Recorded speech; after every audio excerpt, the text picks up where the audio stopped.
আজ আমি কিভাবে মাটি তৈরি করি সেটা তোমাদেরকে দেখাবো। আমাদের মধ্যে থেকে অনেকে কমেন্টও করেছিলে, সেজন্য ছোট কোদাল এবং বস্তা নিয়ে চলে গিয়েছিলাম আমাদের পাশের পাড়ার মাঠে। কারণ আমাদের এখানকার বেশিরভাগ পুকুরগুলিতে দোআঁশ মাটি এবং বেলে মাটিই রয়েছে। কারণ বেশিরভাগ মাটির জিনিস বানাতে গেলে এঁটেল মাটি বেশি প্রয়োজন, কারণ এঁটেল মাটিতে 40%ই কাদার কণা ভর্তি থাকে। দোআঁশ মাটি যতই উর্বর এবং চাষের পক্ষে ভালো হোক না কেন, এঁটেল মাটিতে জল ধারণের ক্ষমতা বেশি এবং এটি আঠালো প্রকৃতির হয়, যা মাটির জিনিস তৈরিতে ভালোভাবে বানাতে সাহায্য করে।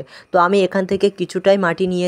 তো এই মাটিটি নিয়ে এবার বাড়ির দিকে রওনা হব। বাড়ি চলে এসে বস্তা থেকে মাটিগুলি বের করে এক জায়গায় রেখে দেবো। তো কিছুক্ষণ পরে বন্ধুরা বৃষ্টি নেমে এলো। তো বর্ষাকালে সত্যি একবার রোদ একবার বৃষ্টি। তো যাই হোক, বস্তা থেকে মাটিগুলি প্রথমে বের করে হাত দিয়ে ভেঙে নেবো এবং যেগুলি শক্ত শক্ত আছে সেগুলো একটি ছোট ভাঙা নোড়ার সাহায্যে ভেঙে নেবো। তারপর একটি খারাপ আটা চালা চালনির সাহায্যে আমি চেলে নেব মাটিগুলো, এমন ধুলো ধুলো মাটি হয়ে থাকবে।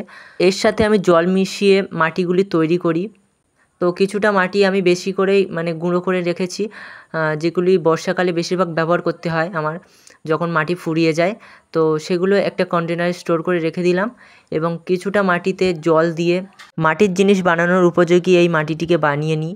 তো এই নরম এবং মোলায়েম মাটি দিয়ে আমি ঠাকুরের মুখ এবং হাতের ছোট ছোট আঙুল বানাই। আমাদের এখানে প্রতি বছর ভাদ্র মাসের সময় এমন পাটগুলি কাঁচা হয়। সরাসরি ওরকম বড় বড় পাট নিই না, পাটকাঠির গায়ে লেগে থাকা পাটগুলি আমি নিয়ে থাকি।